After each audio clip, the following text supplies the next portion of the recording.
Rahayu, rahayu, rahayu. Salam Nusantara dan salam persaudaraan. Sugeng dalu sedaya kadang kula, kadang putra Rama, kadang kinasih kula nggih. Kepanggih malih, ketemu lagi dengan saya Pak D. Agus di channel pribadi saya Darurat Spiritual. Pak D. Agus kok gelap-gelapan ya? Enggak, saya enggak gelap-gelapan. Karena sekarang ini posisi saya ada di petilasannya Eyang Dewi Madrim. Saya ada di pertengahan Gunung Arjuna ya. Belakang saya ini persis ya, petilasannya Eyang Dewi Madrim. Siapa Pak Eyang Dewi Madrim? Eyang Dewi Madrim ini ibundanya Raden Nakula dan Sadewa. Katanya begitu ya. Konon katanya juru kuncinya sini itu seperti itu. Ya. Karena saya ada di petilasannya Eyang Dewi Madrim, ya. Beliau ini Poro Agung yang hidup di zaman pewayangan ya.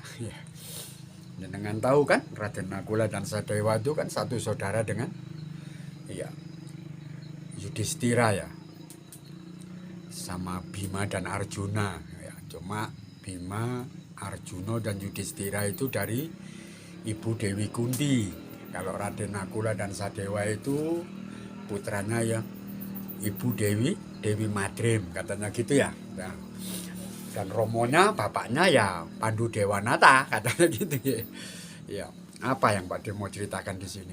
Gini, kebetulan ini juga ada sangkut pautnya dengan ajaran kapribadennya Kanjeng Romo Semono ya, tentang apa yang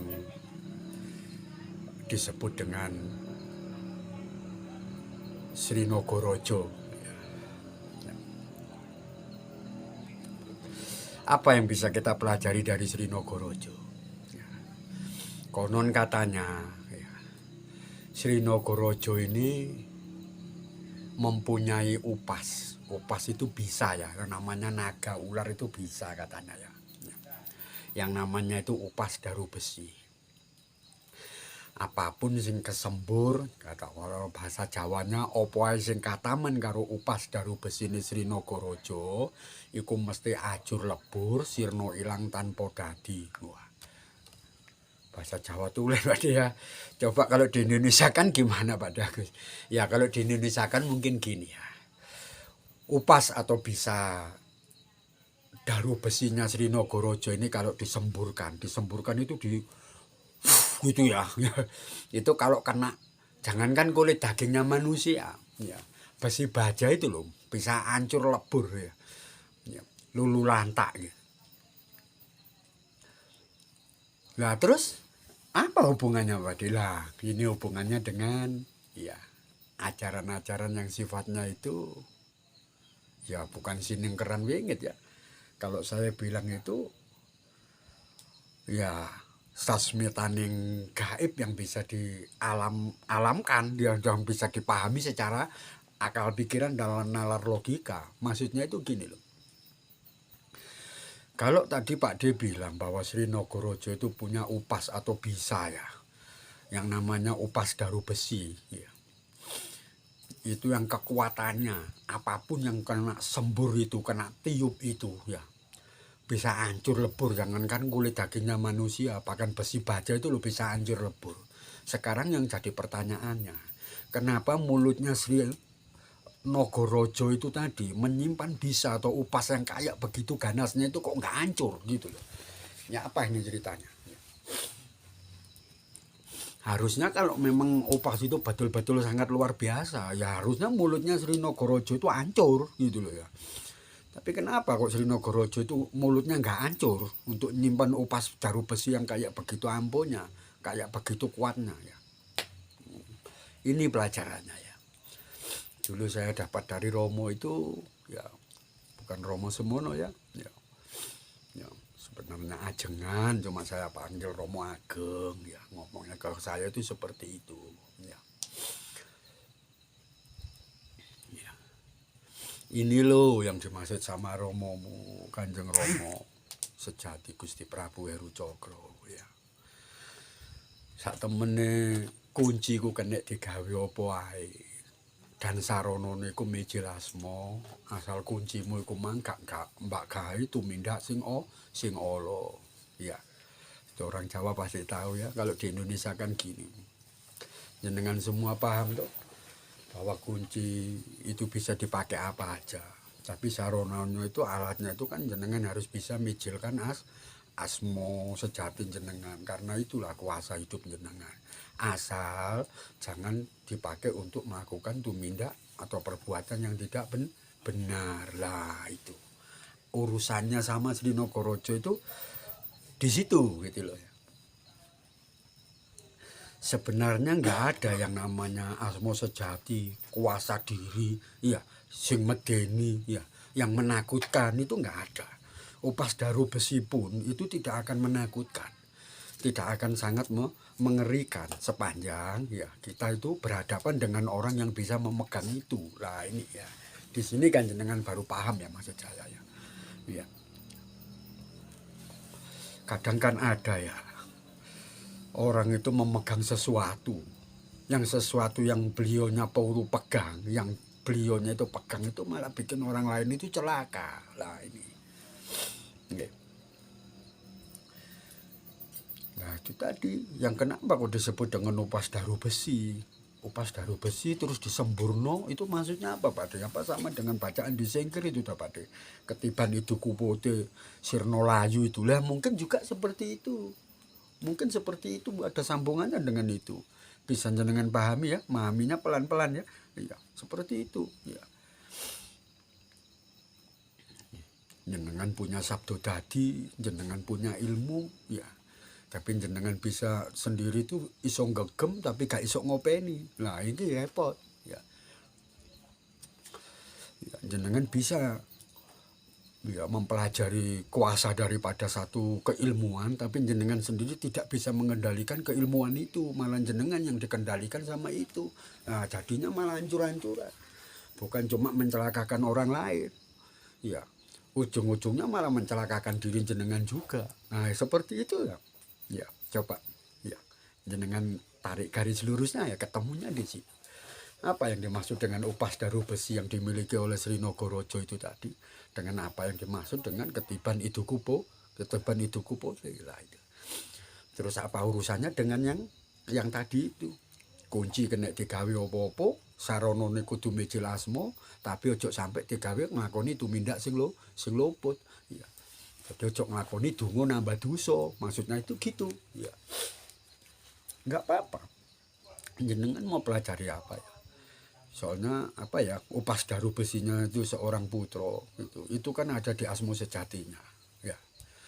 Selama si putra ini tadi bisa mijilno asmo sejati ini ya kayak satriya nyuwun wicaksana lan satriya nyuwun panguwasa. Kalau seorang putra ini sudah bisa menggunakan kuasa hidupnya, iso mijilke asmane, iso nglakokno kuasane uripe. Lah ini ya harus bisa mencontoh perilakunya Sri Nagaraja tadi ya Pak De. Iya, harus bisa. Iya. Bisa kan dipahami toh? Okay. Ya kalau jenengan tidak berkaca kepada Sri Nagaraja itu tadi, ya apa? Ya. Kalimat itu jelas banget ya. Jelas banget yang saya bicarakan itu tadi ya. Upas daru besi ya, yang kekuatannya itu seperti itu ya, ya mematikan, sangat ganas ya, landep banget ya, bawanter banget, lana ampuh banget ya. Tapi kenapa mulutnya Sri Nagaraja itu kok nggak hancur dipakai nyimpan upas daru besi yang seperti itu? Nah ini loh, itu kan sanepan ya, kiasan gitu kalau orang sekarang bilang ya, kias ya. Bukan dalil hadis tapi ijma ya, bukan ijma tapi kias, wacana ya gitu. Kita bisa berpikir dari situ ya. Masuk akal toh. Bagaimana ya jalan cerita dari seorang putra yang bisa mijilke asmane, iso nglakokno kuasane uripe. Lah, tapi dia tidak bisa mengendalikan itu tadi. Ya, apa yang terjadi?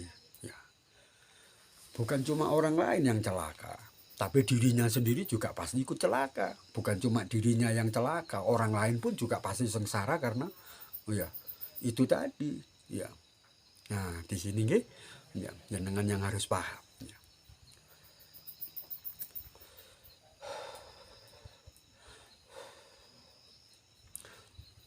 Pak Di Agus tanpa asap rokok sendiri mulutnya sudah keluar asap. Iya, dingin banget sih. Untung di situ ada Mas Yoyo ya, yang bakar-bakar kayu itu, jadinya di sini agak sedikit hangat. Kalau nggak ditemani sama Mas Yoyo, waduh nggak tahu ini dinginnya malah kayak gimana. Yuk kita kembali ke situ tadi nggih. Ya. Ya inilah makanya wejangan-wejangan yang saya berikan ya. Itu kalau jenengan putar berulang-ulang terus jenengan bisa meresapi, bisa mahanani, ya bisa mahanani itu maksudnya jenengan bisa ngikutin ya apa yang saya bicarakan ya. Ya. Jenengan bisa bukan menghayati ya tapi memahami itu tadi. Sebenarnya Pak Dini omongannya larinya kemana sih ya? Oh maksudnya Pak Di Agus itu kayak gini lah ya pasti jenengan pasti ngerti banget apa yang saya maksud dengan cerita Sri Nogorojo itu tadi ya. Itu arahnya di situ ya. Seringkali kan saya ngomong seperti ini ya, apapun yang sudah saya wejangkan jenengan berusaha untuk mencari ya greatest line ya, garis besarnya ya. Berarti intinya Pak Di tadi kan ngomong itu coba deh.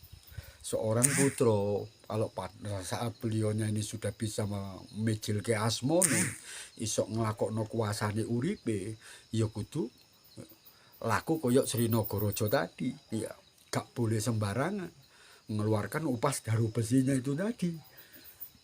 Ya. Anggap aja upas daru besi itu semacam ya sabdo dadi atau sabdo panyuwunan. Lah sabdo panyuwunan jenengan itu tadi jangan sampai berwujud donga nambah dosa.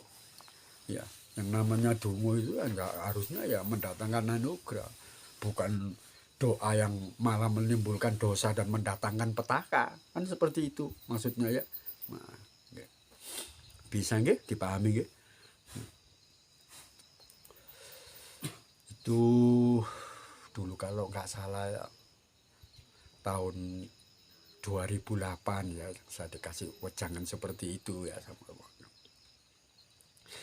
Makanya hati-hati betul omongannya romomu itu ya.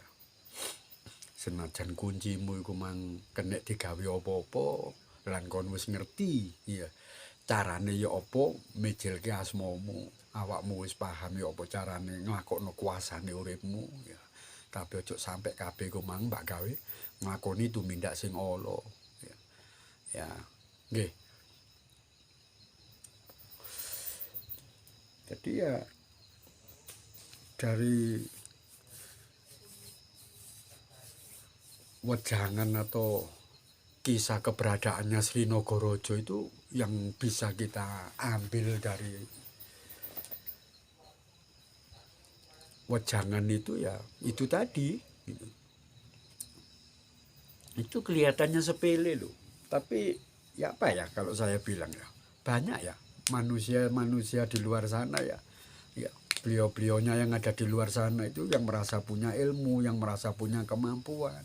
Tapi justru ilmu dan kemampuannya beliaunya ini tidak dipakai untuk ngayomi hidupnya orang, nggak dipakai untuk nuntun orang, ya nggak dipakai untuk menyelamatkan orang, ya malah digunakan seperti itu tadi, ya mencelakakan orang, mempersulit orang, ya.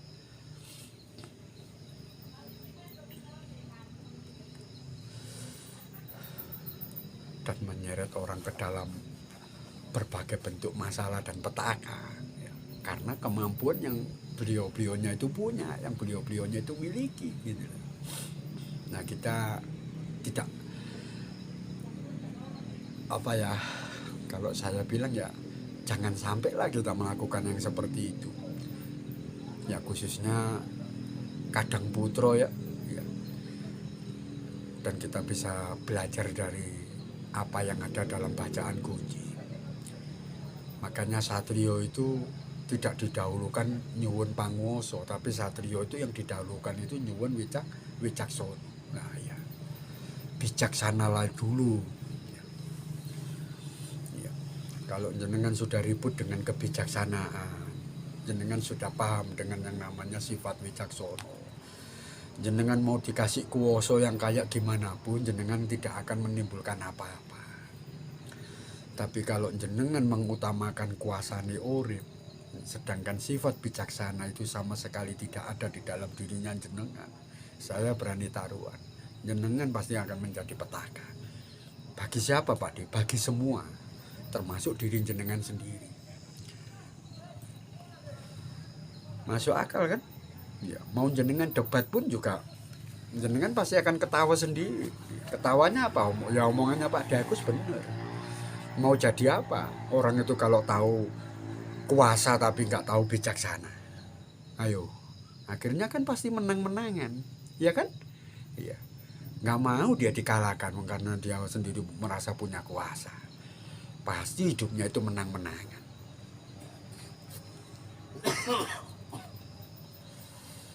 Yang orang Jawa bilang Pak apa adikan adigung lan adiguno itu, iya.